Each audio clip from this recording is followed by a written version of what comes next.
Hello, Seaside Jewish community. Um, my name is Joel Simon, and my co-host is Todd Hacker for this presentation, and we're going to talk to you about the survey results from the survey that was taken this past summer, and talk about our self-evaluation process. First, a little bit about us.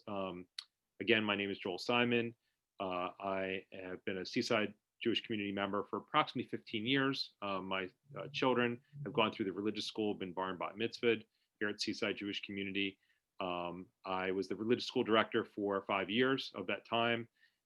Additionally, I was the membership chair, and I was on the board for 3 years and was secretary of the board for those 3 years. And very dedicated and involved in multiple committees, including youth ed, membership, and the multi-faith committee. And I'm Todd Hacker. I joined Seaside Jewish Community when I moved to the area in spring of 2017. Once I moved here, I quickly became very involved with the congregation and our community, thanks to Joel, actually. He was one of the first members who I had reached out to, and he quickly recruited me to teach in the religious school, which led me to be on the youth ed committee, as well as the House Committee and the Worship Committee. Those are the committees that I serve on currently, as well as being an at-large board member. Also going into the interim religious leader search, I was the chairperson during that time, where we hired Rabbi Kevin Bernstein as our interim religious leader. And he and I talked very early on in his tenure in June on developing the survey that was shared with our members in July of the summer.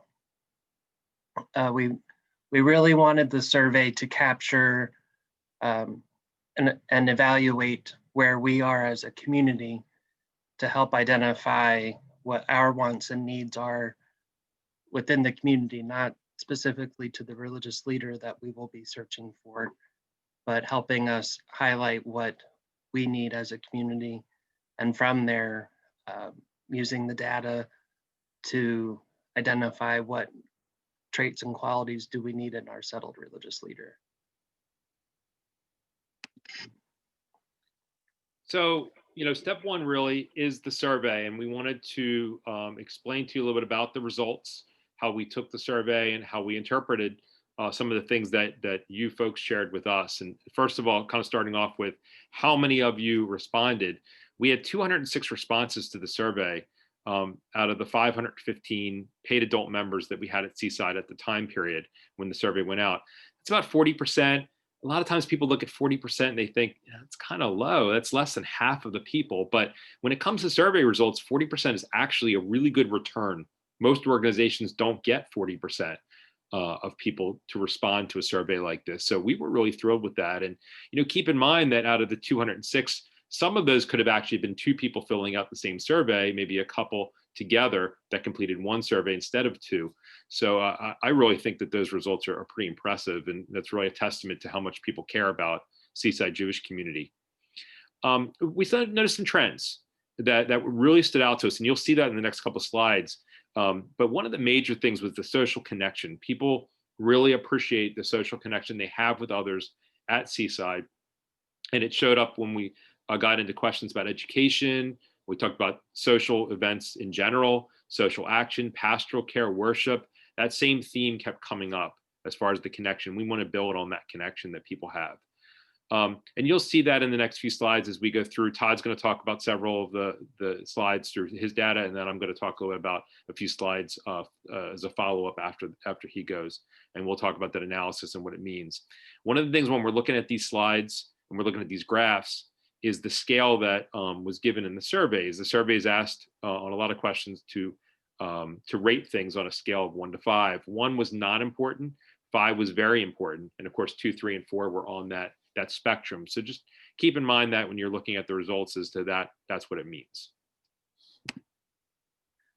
Right, and one of the first things everyone thinks about when you're talking about a Jewish community and a synagogue is, of course, the worship and the spirituality aspect of residents and the community that we are all members of.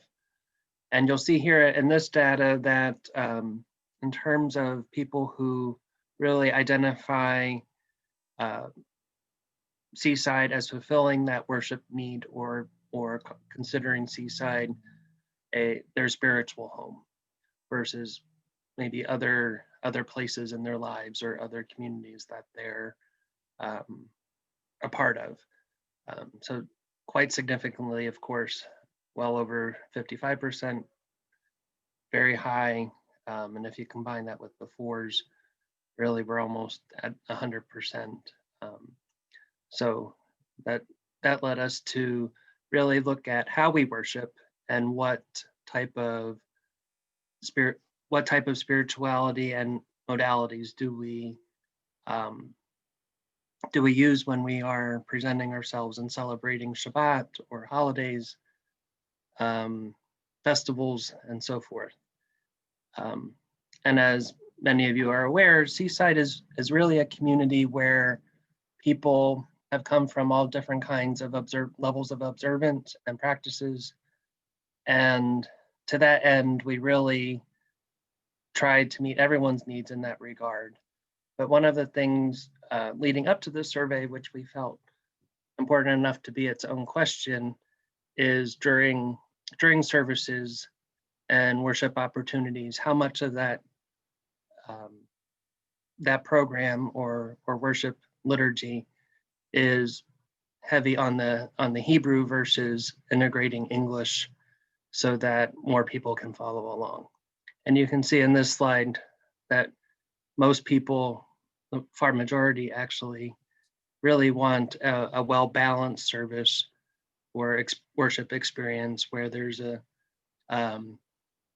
not just strong on Hebrew, but also English so that it is as accessible as possible to our members.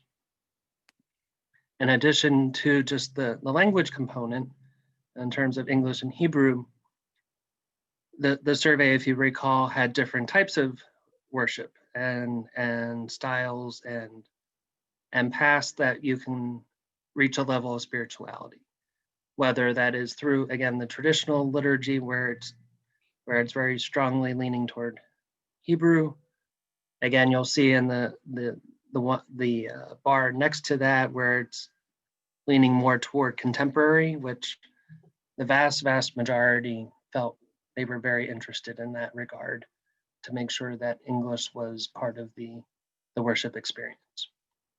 But most interestingly, and not much of a surprise given the direction we've gone over the past 2-3 years and our experiences, is that many of our members, if not, well, I can't say all, but many really appreciate any kind of musical component to the worship experience. And that can mean communal singing, which speaks to our community feel, as well as having some type of musical accompaniment. And that doesn't necessarily mean that the religious leader has to be the musical accompanist, but be comfortable enough to integrate someone to help bring that musical component to this experience. Also very important as we go through many different changes in our world and the population that Seaside tends to attract, meaning primarily empty nesters, adults who are well into their adult lives with no young children at home, even though we do have a thriving young family component that keeps our religious school active and growing year to year. But many of our members are of a population where the need for pastoral care is very important, extremely important in terms of maybe medical needs, concerns about what's going on in the world politically, socially, and just all kinds of things that are influencing our daily lives. So you can see that so many people in our community are looking for more pastoral care interaction. But even more interestingly, which actually speaks to the values that Seaside holds, that is perhaps maybe unique to us, or that makes us so special, is that we don't just care about ourselves and our own members, but that we also really want to make sure that the pastoral care needs are met to the Jewish community who may not yet have introduced themselves to Seaside or joined us officially. And you can, examples of that could be in Sussex County, where there's a growing number of medical facilities, retirement facilities, rehab facilities. We have from time to time over the past couple of years got approached by chaplains or other staff members at these facilities saying, hey, we have a Jewish resident or patient. Would your rabbi or religious leader be interested in meeting this person? And based on the results of the survey, our community really feels it's a strong need to help everybody in our community.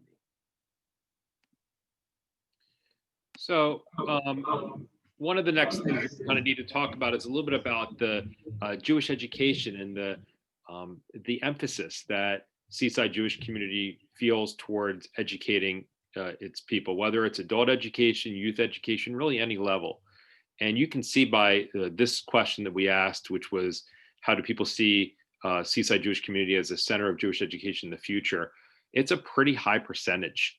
You know, if you take specifically the 5s and 4s, that's over 75% of people felt that the Jewish education was an important component.